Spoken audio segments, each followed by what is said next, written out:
গাজায় দীর্ঘদিনের সংঘাতের কারণে খাদ্য সংকট ক্রমেই তীব্র হয়ে উঠেছে।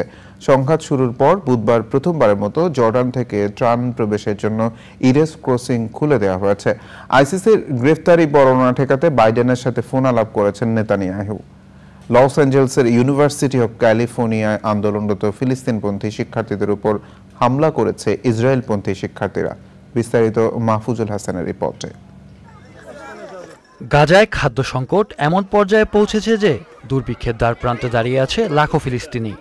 দীর্ঘদিনের সংঘাতের কারণে খাদ্য সংকট দিন দিন তীব্রতর হয়ে উঠেছে।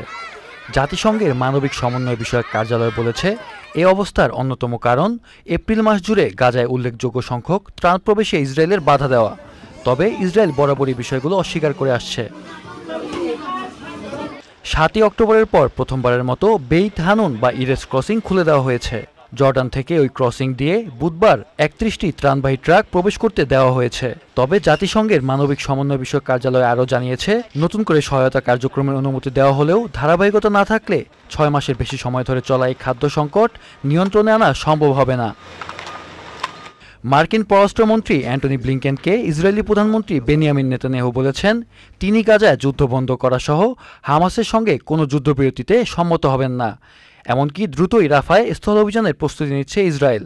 জাতিসংঘের শিশু বিষয়ক সংস্থা ইউনিসেফের প্রধান ক্যাথরিন রাসেল বলেছেন, প্রায় 6 লাখ ফিলিস্তিনি শিশু রাফা শহরে আটকা পড়েছে। সেখানে ইসরায়েলি বাহিনীর স্থল অভিযান ভয়াবহ বিপর্যয় ডেকে আনবে।